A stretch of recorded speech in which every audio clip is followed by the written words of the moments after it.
नमस्कार। भारत का दुश्मन दुनिया के किसी भी कोने में हो, किसी भी बिल में छुपा हो, किसी भी जेल में खुद को कैद कर लिया हो, आज का हिंदुस्तान उसे ढूंढ निकालेगा, उसे हिंदुस्तान तक घसीट लाएगा और उसके किए की भरपूर सजा देगा। नमस्कार, सुदर्शन न्यूज में आपका स्वागत है। मैं हूं मुकेश कुमार और आप देख रहे हैं जवाब तो चाहिए। जवाब तो चाहिए में आज हम बात करेंगे 18 सुरक्षाकर्मी सहित करीब 166 हिंदुस्तानियों की मौत के लिए जिम्मेदार तहव्वुर राणा की, जिसे मोदी की सरकार ने अमेरिका के डिटेंशन सेंटर से घसीटकर हिंदुस्तान की धरती पर पटक दिया है। देश के दुश्मनों को उसके घर में घुसकर मारने की बात कहने वाले प्रधानमंत्री मोदी मुंबई हमले के आरोपी और मास्टरमाइंड तहव्वुर राणा को उसके घर में घुसकर घसीटकर हिंदुस्तान की धरती पर पटक दिया है। हिंदुस्तान को तहव्वुर को हिंदुस्तान ले आने से केवल पाकिस्तान और आईएसआई के ही नहीं बल्कि देश के सफेद पोश दुश्मनों के हाथ पांव भी कांपने लगे हैं।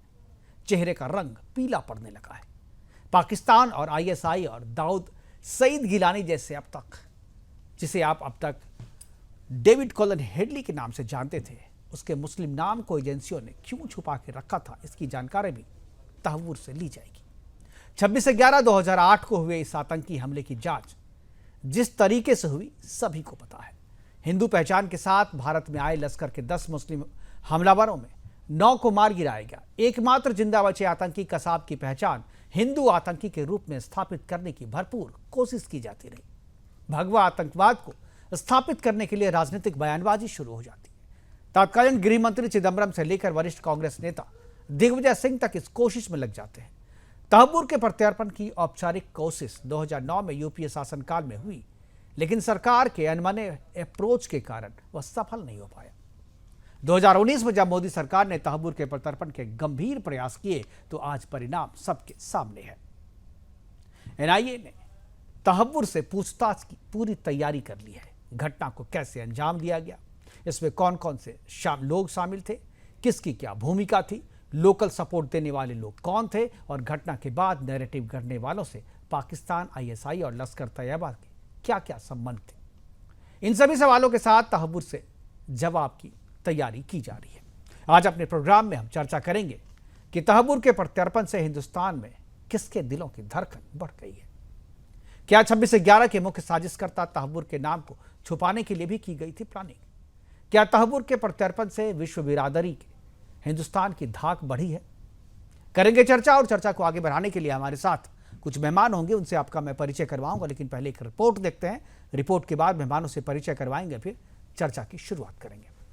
हाफिज सईद, दाऊद इब्राहिम जैसे दुश्मन आज भी खुलेआम घूमते हैं, और अगर भगोड़े लाए गए वो भी जो किसी छोटे मोटे अपराध में फरार थे। लेकिन सत्ता बदली और मोदी सरकार ने वादों को हकीकत में बदला। एनआईए ने सबूतों का पहाड़ खड़ा किया, अमेरिका को भरोसा दिलाया कि राणा को निष्पक्ष ट्रायल मिलेगा, और 7 अप्रैल 2025 को अमेरिकी सुप्रीम कोर्ट ने उसकी आखिरी अपील खारिज कर दी। ये न्यू इंडिया है जो अपने दुश्मनों को ना माफ करता है ना छोड़ता है। अब सवाल ये कि तहव्वुर हुसैन हिरासत में क्या क्या राज खुलेगा। हेडली के बयानों के साथ उसकी ग्रिलिंग होगी। आईएसआई, लश्कर तैयबा, हाफिज सईद और जकीरुर रहमान लखवी जैसे आतंकियों के नेटवर्क की सारी परतें उधड़ेंगी। ये पूछताछ सिर्फ तहव्वुर तक नहीं रुकेगी, पाकिस्तान की खुफिया एजेंसी और उसके आकाओं की पोल खोलेगी। पाकिस्तान के विदेश मंत्री का बयान कि तहव्वुर हमारा नागरिक नहीं है, उसकी घबराहट को दिखाता है। I'll get back to you.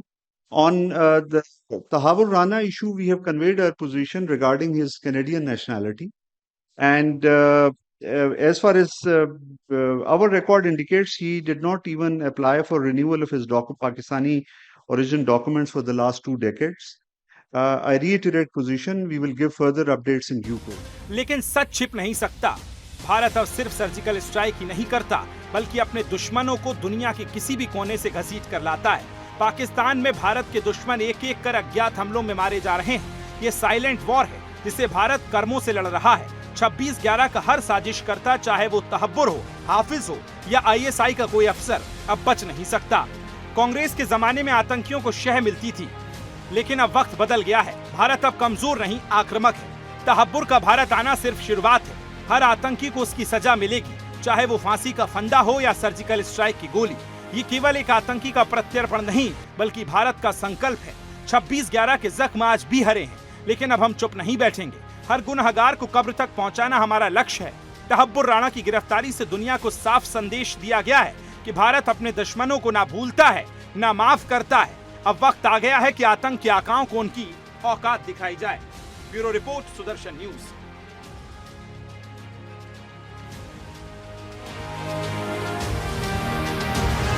देखिए, दोनों मिलकर फैसला करेंगे। अगर एनआईए, जिसे हमने मुकदमा सौंपा था यूपीए सरकार के टाइम, क्योंकि ये बड़ी आतंकवादी घटना थी, तो एक स्टेट में सिर्फ ये इसका अंजाम नहीं था, इसे पूरे देश भर में इसके सारे फैले थे ना।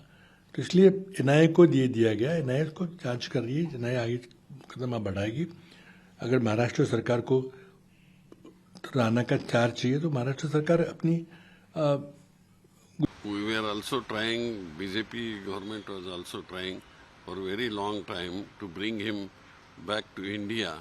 But now we see we are successful here to bring back.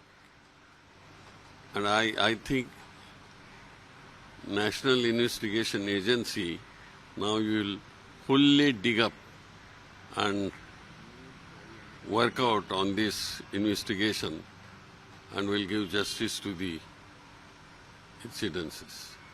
It doesn't matter, but with देखिए, इसमें कोई डाउट नहीं है, विदाउट डाउट कि extradition of Tahawwur Rana to India ये एक तरह का शायद अनफॉर्चुनेटली बट एक माइलस्टोन है हमारी फाइट अगेंस्ट टेरर में, ग्लोबल फाइट। सी, टेरर की फाइट इंडिया हम फाइट कर रहे हैं with in the country and outside the country, जो भारत के अंदर आकर के बर्बादी करने की मंशा रखते हैं। तो ये एक बहुत बड़ा स्टेप है for India's fight against terror internationally. It is absolutely a win, yes, a result, rather एक रिजल्ट है हमारी consistent diplomatic engagement, legal engagement, Perseverance. So for all of these factors, definitely without doubt, जो हमारी government has worked tirelessly, silently, अभी तो हम ये result देख रहे हैं ना that he is been extradited, but इसके पीछे कितना Yes, I think the crucial thing is that Coleman was permitted to be an approver. That is the technical term, not informal. And when you offer to be an approver and when you are accepted, तो भारत अपने दुश्मनों को अब नहीं भूलता है, ना ही छोड़ता है, ना ही माफ करता है, बल्कि उसे ढूंढकर सजा देता है।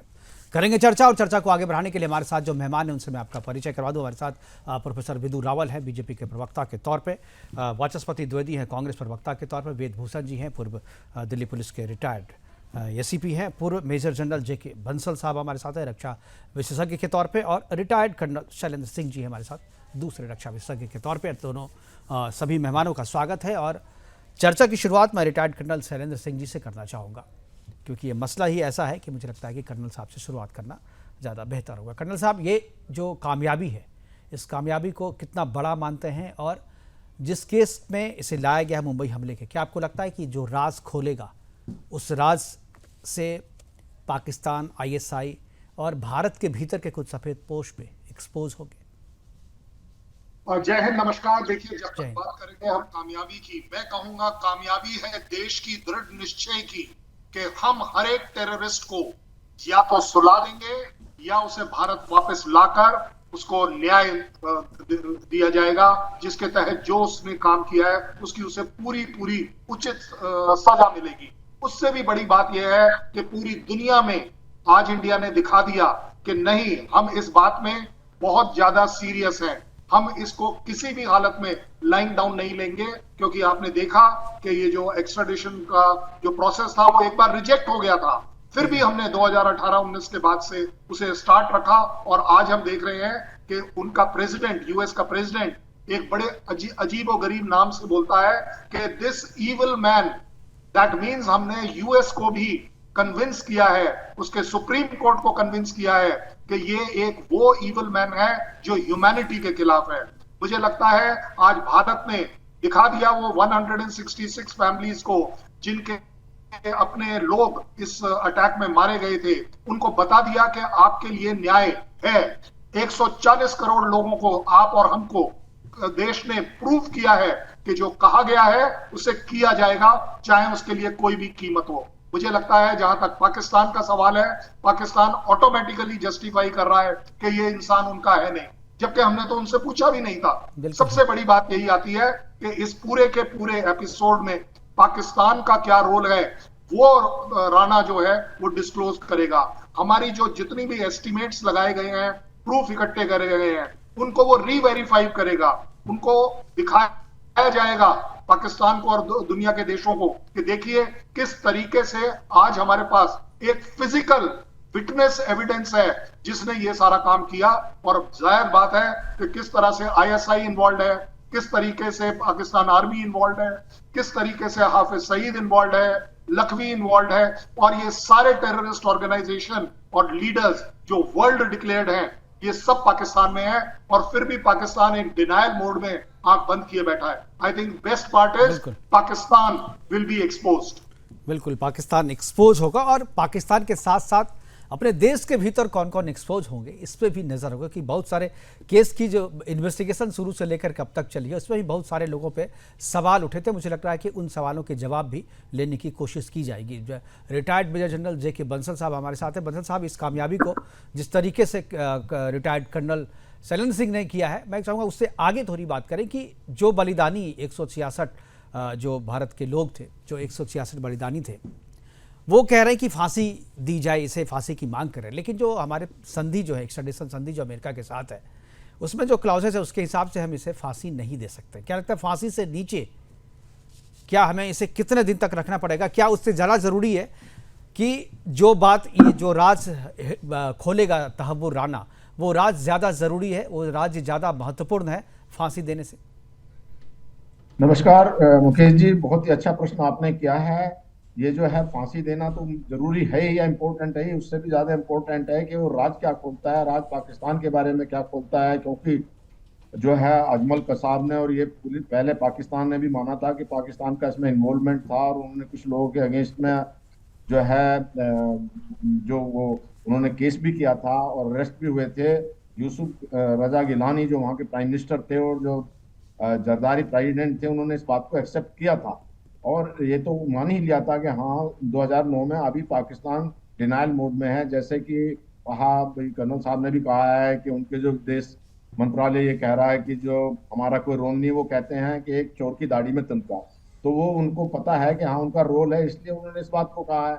लेकिन जैसा आपने कहा, बहुत ज्यादा इम्पोर्टेंट फैक्ट ये आ जाता है कि जो अगर कसाब नहीं पकड़ा जाता तो उस समय भी इसको कवर अप किया जा रहा था कि ये भगवा आतंक की बात है, और जो इस तरह की जो स्टेटमेंट थे और जो इस तरह का कवर अप था उस पर ज्यादा अभी पर्दा उठने की जरूरत है। और जो भारत के अंदर ट्रेटर हैं, जो गद्दार हैं, उनको जो लाना, जो उसका जो पता ये अभी बताएगा जो राणा है, तो उससे ये बहुत इंपॉर्टेंट है। क्योंकि बाहर के लोगों से तो आप निमट ले, लेकिन जो अंदर के अंदर में जो गद्दार हैं उनको भी एक्सपोज करना बहुत जरूरी है। जो कि बहुत ये कहते रहे हैं कि इसको भगवा आतंकवाद का नाम दे करके कवर अप करने की थी, ये तो सब जानते ही हैं इस बात को। बिल्कुल, तो एक नैरेटिव सेट करने की कोशिश की जा रही थी इस आतंकी के जरिए, इस आतंकी हमले के जरिए, और जो सरकारें थी उनकी कोशिश जो है आतंकियों को पकड़ने से ज़्यादा, लोगों को न्याय दिलवाने से ज़्यादा एक नैरेटिव सेट करने की थी, और उस पर अभी तक जो है वो चर्चा हो रही है। वाचस्पति मिश्र द्विवेदी जी हमारे साथ हैं, कांग्रेस के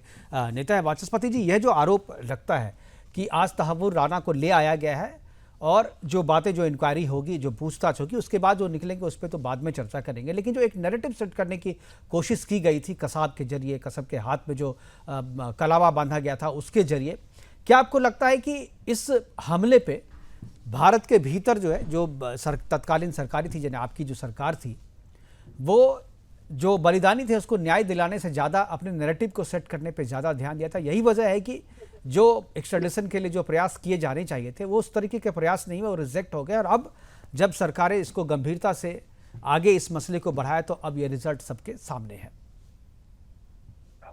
मुकेश जी नमस्कार, आपके साथ सभी कॉर्पोरेट साथियों को भी बहुत बहुत नमस्कार।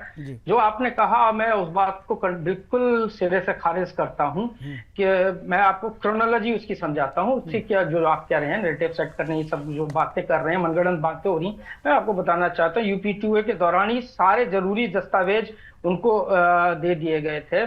यूपीए के समय ही समग्र कूटनीतिक प्रयास जारी हुए थे और उसके साथ साथ विभिन्न सरकारों ने इसका आगे उसका एक प्रयास किया है। यह जो नवंबर 11 2009 को एनआईए ने केस रजिस्टर्ड किया था, क्रोनोलॉजी देखिएगा। उसके बाद एफबीआई ने अरेस्ट किया था राणा को शिकागो में 2009 में। वो भी एलईटी के एक कोर्ट ऑपरेशन जो कोपेनहेगन में हुआ था उसके संदर्भ में पकड़ा था राणा को। और कनाडा के विदेश मंत्री स्वीकार किया है कि एनआईए से ही राणा को पकड़ा गया था। ये विदेश मंत्री कनाडा के कह रहे हैं कि एनआईए उस समय तत्कालीन यूपीए सरकार के प्रयासों से ही हुआ था। यूएसए कोर्ट ने 2011 में राणा को 26/11 के अटैक से एक्विटल दे दिया था और उसको अन्य आतंकवादी प्रकरण में 14 साल की सजा हुई थी। इसके बाद तदंतर यूपीए की 3 सदस्यीय एनआईए टीम ने 2011 में इससे पूछताछ की थी। एनआईए ने राणा सहित 9 लोगों के खिलाफ सबूत दिए थे। स्पेशल एनआईए ने तथा इंटरपोल ने रेड कॉर्नर नोटिस उसी समय 2011 में ही जारी कर दिए थे। 2012 में सलमान खुर्शीद और विदेश सचिव रंजन मथाई ने हिलेरी क्लिंटन और विंडी शर्मन के साथ इस बार बात की थी। 2013 में हेडली को 35 वर्ष की सजा हुई थी। नोट करते जाइए क्रोनोलॉजी को। और उसके बाद ही वो वादा माफ गवाह बन गया था और उसके प्रयास से ही फिर यूपीए ने सरकार ने राजदूत वहां जो तत्कालीन थी निरुपमा राव के साथ इस बात का प्रयास किया था। 2000 हेडली गवर्नमेंट का अप्रूवर बन गया था और 2016 में इसके फलानुफल अबू जिंदाल पकड़ा गया था। लीगल टीम पुनः 2028 फिर अब सतत सरकारों का प्रयास इसमें मैं जोड़ रहा हूं। मैं ये नहीं कह रहा कि केवल यूपीए ने किया है, इस समय एनडीए सरकार ने भी उसके लिए बहुत प्रयास किए। 2018-19 में इसके लिए प्रयास किया गया। उसमें यूएस कोर्ट ने क्या कहा था कि उसको 14 साल की सजा पूरी करनी होगी, वो 2023 में ही छूट सकता है। उस समय यूपीए का कोई लेना देना नहीं था। 2014 तक हमारी सरकार जा चुकी थी। लेकिन ये क्रोनोलॉजी मैंने जो दी है उससे आपको साबित होगा कि यूपीए सरकार ने पूर्ण प्रयास किए थे और मैं इस पे नहीं जाऊंगा। ठीक है, अपग्रेडेशन कर रहे थे। Mukesh ji let me complete 2 minute. ये सबको पता है लेकिन मैं ठीक है आप पूरी कीजिए। कहां पता फिर आप इस तरीके से क्यों कह रहे हैं? मैं बताता हूं मैंने क्यों पूछा ये। आप मुझे बताने तो दीजिए। 2020 में फिर ये पास आधार पर छूट गया। इसके बाद आप देखिए ना क्या हुआ है। इसके बाद उन्होंने कह दिया कि इसको हम छोड़ नहीं सकते हैं, 2023 के बाद ही इसको छोड़ा जा सकता है। और इसके बाद फिर अपील हुई बाइडेन साहब के जमाने में। तो तब फिर अमेरिका में जो इसे सजा हुई थी, अमेरिका में जब इसे सजा हुई थी तो उस सजा से पहले अगर गंभीर प्रयास किए होते तो उस सजा से पहले इसे लाया जा सकता था। ये बात आप लोगों ने नहीं बताई। कैसे ला सकते हैं? नहीं क्योंकि वो केस जो है भारत का केस पहले हुआ था। भारत का केस पहले हुआ था, प्रत्यर्पण की बात पहले हुई थी और वो बातें नहीं थी। ये आप जो 14 साल की सजा होने से पहले आप ला सकते थे। कोपेनहेगन के मसले ठीक है, चलिए मैंने नैरेटिव की बात करी, आप उस पर आपने उस पर बात कुछ नहीं कहा। इस हमले के जरिए एक जो नैरेटिव यूएस कोर्ट ने कि हमने उसको इस पर नहीं पकड़ा है। ठीक है, कर्नल शैलेंद्र सिंह जी इस पे कुछ ठीक है, कर्नल शैलेंद्र जी कुछ बोलेंगे उसके बाद मैं ऑर्डर है। ठीक है तो आप ये नहीं कह सकते यूपीए ने प्रयास नहीं किया। ठीक है, चलिए मैं आऊंगा कर्नल साहब की सुन लेते हैं। मैं आऊंगा वाचस्पति जी, मैं आऊंगा आपके पास, आऊंगा वाचस्पति जी। कर्नल शैलेंद्र जी उसके बाद विदु जी के पास। जी द्विवेदी साहब, मैं आपसे गुजारिश करूंगा, पॉलिटिकल एजेंडास किसी भी चीज के लिए हो सकते हैं, बट जब देश की रक्षा की बात आए, एंटी टेररिज्म की बात आए, तो कभी कभार बैक गियर लगाकर पॉलिटिक्स को पीछे छोड़ दीजिए, आगे बढ़ने की कोशिश कीजिए। आप जिस सजा की बात कर रहे हैं वो सजा इसलिए नहीं थी कि वो इंडिया से रिलेटेड थी, और ये बात राणा ने सुप्रीम कोर्ट में भी वहां डाली थी, और जहां ये रूलिंग दी गई कि आपकी ये सजा भारत से रिलेटेड नहीं है।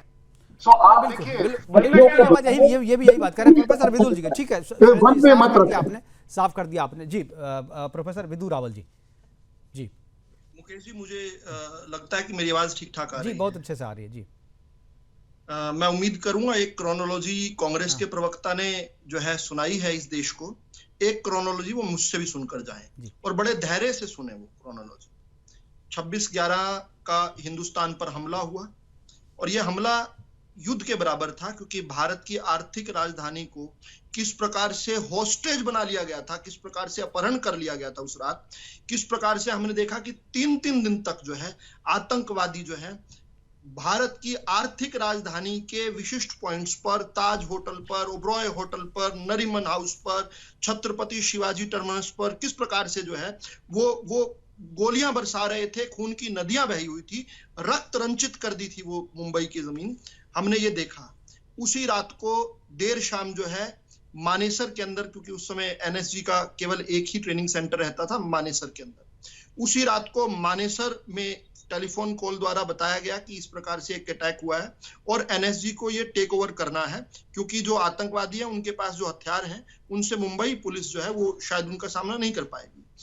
किस प्रकार से रात को ही जो है 10 बजे के करीब ये बताया गया, लगभग 11 बजे के करीब जो है एनएसजी के कमांडो मानेसर से चलकर पालम तक आए, एयरपोर्ट तक आए और वहां पर वो 1 घंटे बाद जो है 12:30 से लेकर 2 बजे तक इंतजार करते रहे। लेकिन उन्हें जब गोलियां चल रही थी मुंबई के अंदर, उस समय वो इंतजार कर रहे थे। और मुकेश जी, आपके बदन पर सिहरन पैदा हो जानी चाहिए, किस चीज के लिए इंतजार कर रहे हैं। और ये बेशर्म हंसी मत हंसिए, मैं कभी किसी का व्यक्तिगत नहीं बोलता, प्लीज ये बेशर्म हंसी मत हंसिए।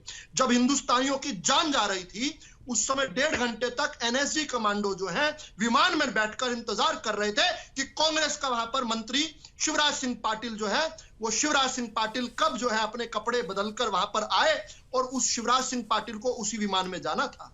किस प्रकार से जो है बाद में, देखिए पुस्तकों में इन चीजों का वर्णन किया गया, सिरन उठती है किस प्रकार से हिंदुस्तान के साथ किया गया। इन लोगों ने कितनी नफरत निभाई है भारत के साथ, इसका जो है वर्णन मिलता है।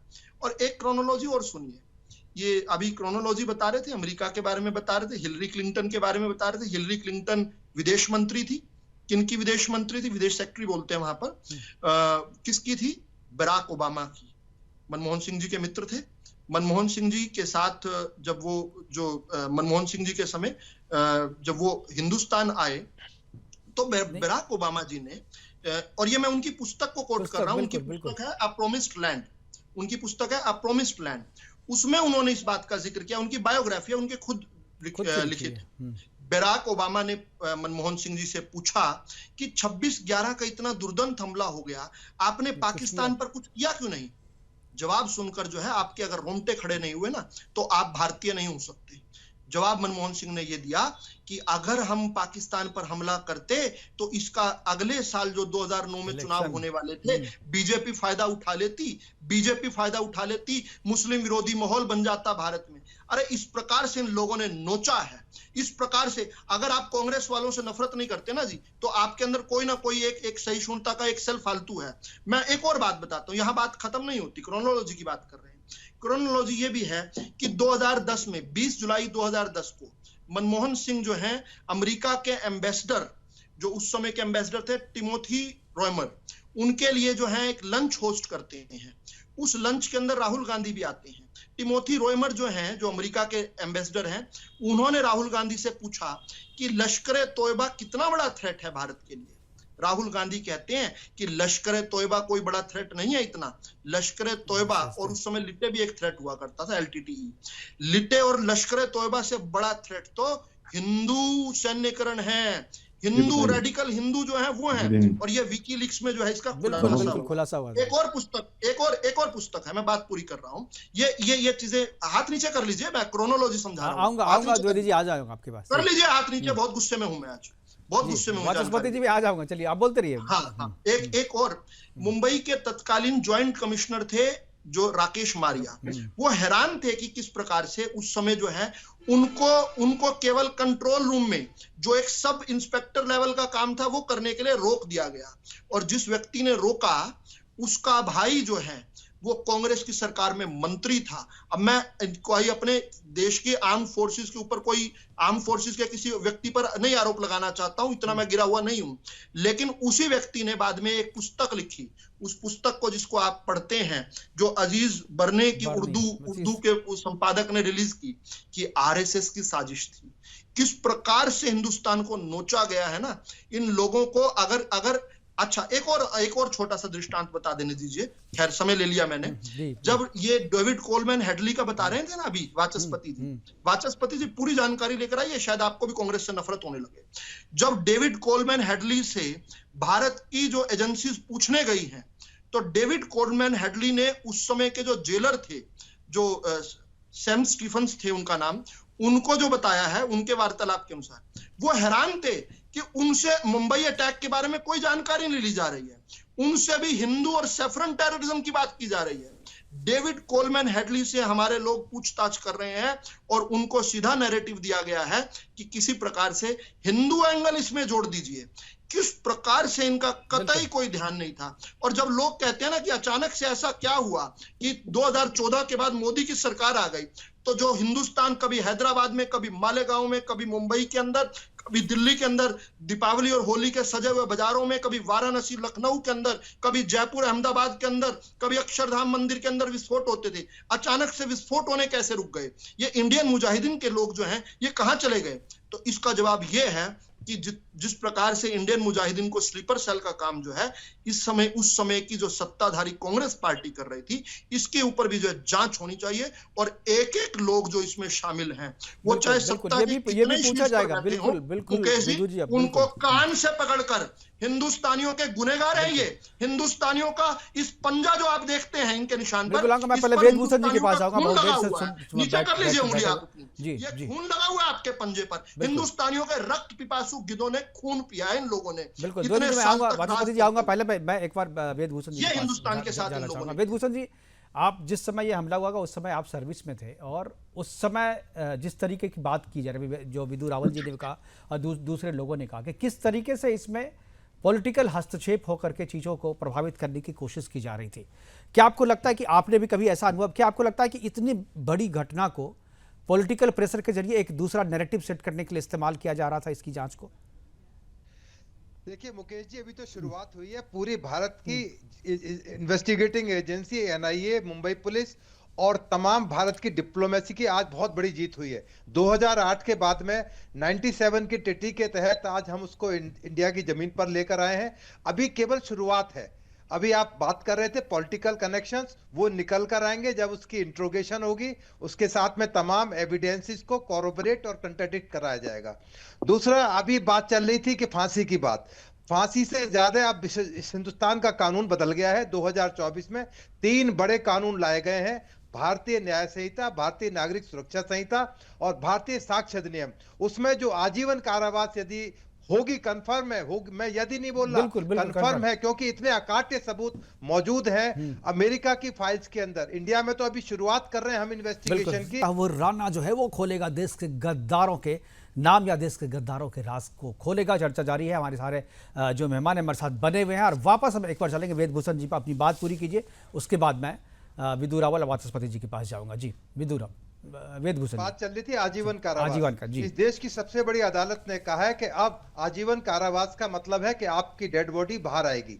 तो इतने अकाट्य सबूत ट्रायल के दौरान पेश किए जाएंगे। स्पेशल पीपी तक अपॉइंट किए गए हैं जिससे कि प्रॉपर और जल्दी ट्रायल पूरा हो सके। स्पेशल कोर्ट्स का प्रोविजन पहले ही था, इसलिए नया कानून का मैं इसलिए जिक्र कर रहा हूं मुकेश जी। अभी एक आरजी कार हॉस्पिटल के अंदर रेप का मर्डर हुआ था, आपको ध्यान होना चाहिए 4 महीने के अंदर आजीवन कारावास की सजा उसको मुकर्रर कर दी गई। तो मैं मैक्सिमम आपको टाइम दे रहा हूं 6 महीने का। 6 महीने के बाद इस केस का ट्रायल पूरा होगा और ये आजीवन कारावास के लिए जेल के अंदर रहेगा, तिहाड़ जेल से रहेगा, और जब आएगी तो इसकी डेड बॉडी निकल कर आएगी। बिल्कुल, जब तक लेकिन जिंदा रहेगा वेदभूषण जी, मेरी चिंता है जब तक जिंदा रहेगा बिरयानी यहाँ की खाता रहेगा, मैं वो बात कर रहा हूँ। और ये जो मैंने जो अभी बड़े बड़े एडवोकेट, बड़े बड़े पॉलिटिकल पार्टीज के लोग आएंगे, बड़ा इनोसेंट है, इसको आप तड़पा रहे हो, परेशान कर रहे हो, इसको हरेस, वो मैं आपकी बात एग्री कर रहा हूँ। मैं तो अपने पार्ट में कहने नहीं, लेकिन मैंने जो बात फांसी वाली जो बात कही थी वेदभूषण के लिए, जी फांसी वाली जो बात मैंने कही थी, वो जो हमारा अमेरिका के साथ जो प्रत्यर्पण संधि है उसका जो सेक्शन 8 है,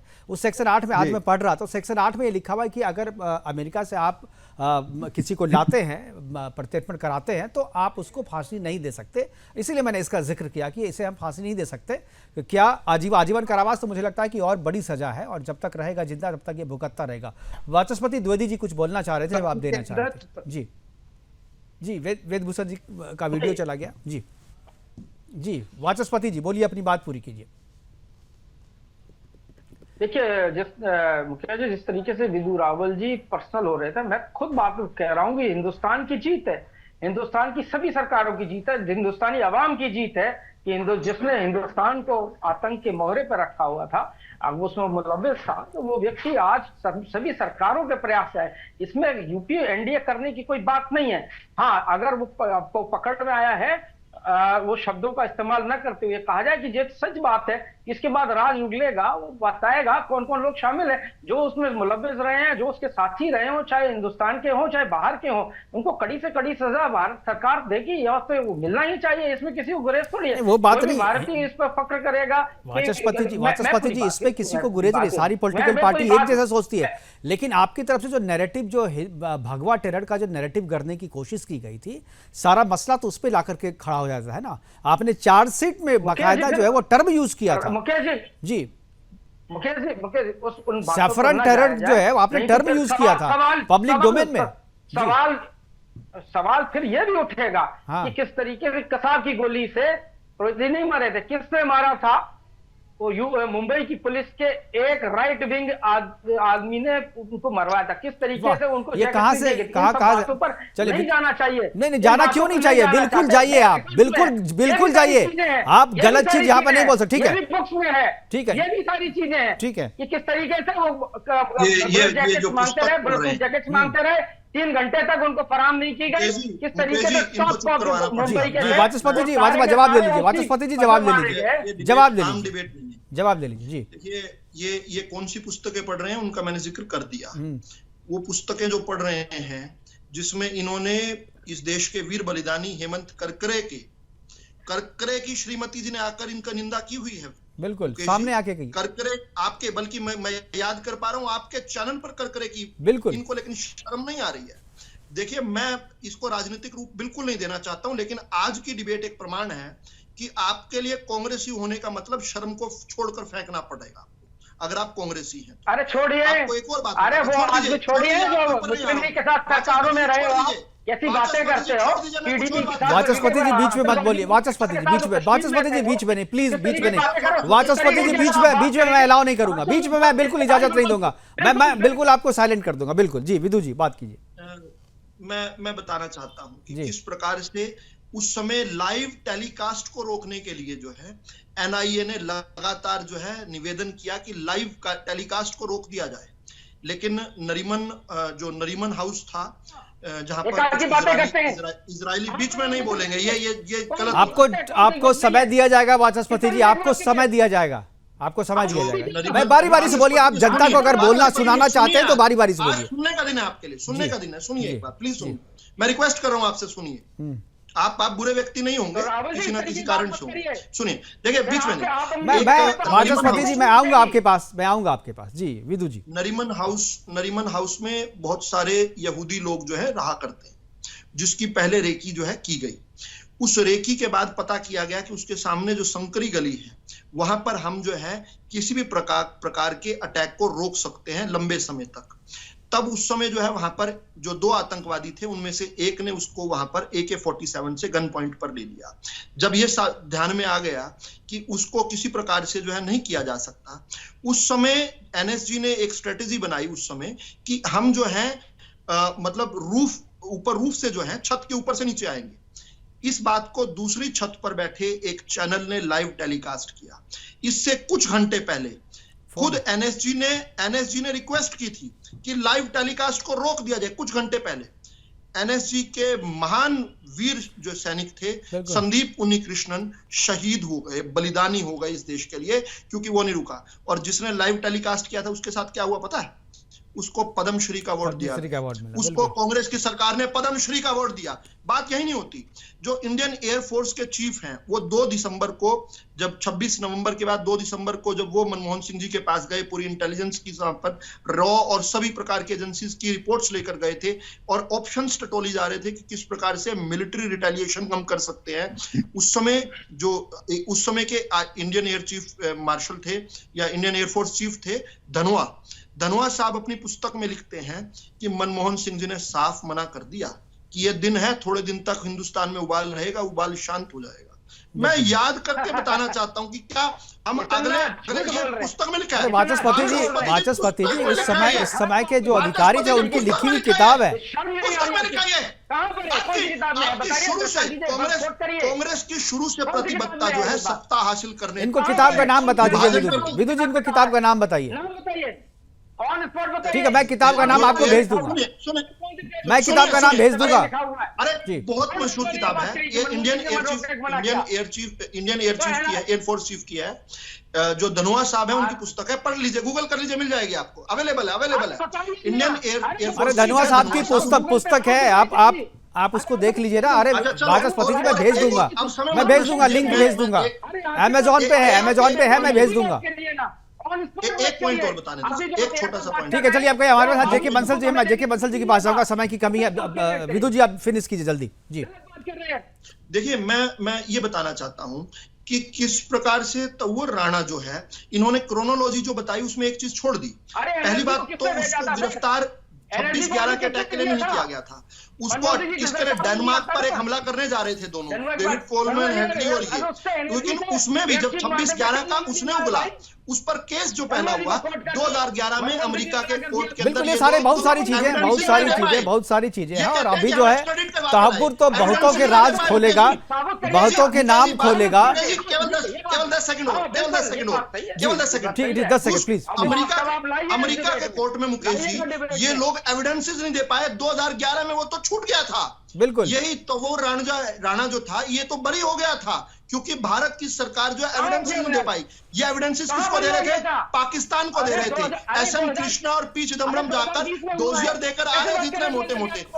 बिल्कुल ये सारी चीजें भी होगी हमारे साथ। बिल्कुल हमारे साथ बंसल जी की तुलना कर दी। भारत के गृह सचिव जो थे उस समय के जीके पिल्लई, उनसे तुलना कर दी प्रेस कॉन्फ्रेंस में, और हमारे मंत्री सुन रहे थे, हमारे मंत्री प्रेस कॉन्फ्रेंस में वहीं बैठे सुन रहे थे। ऐसे लोगों को हिंदुस्तान ने राज देकर रखा। बंसल जी जब आप लोग थे, काम कर रहे थे, क्या आपको लगता है पॉलिटिकल जिस तरीके से डिसीजन हो रहे थे उस दौरान, ये कहीं ना कहीं सेना के मनोबल को भी असर कर रहा था? देखिए, अगर सेना को फ्री हैंड नहीं दिया जाता है तो सेना का मनोबल तो टूटता ही है। जब एक फ्री हैंड दिया जाता है तो सेना का मनोबल ऊंचा हो जाता है। अभी देखिए सेना का तो सेना प्राकर्मी है ही।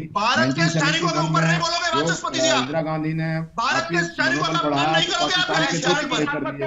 वाचस्पति जी आप हर एक लोगों के बीच में आप बोलते हैं, प्लीज आप कुछ तो बंसल जी का ख्याल कीजिए। बंसल जी जो हमको सूचना मिलती है, उस समय की गवर्नमेंट को आर्मी ने कहा था कि हम जो है ना पाकिस्तान को सबक सिखाएंगे, अटैक किएंगे, लेकिन उनको कोई फ्री हैंड नहीं दिया गया।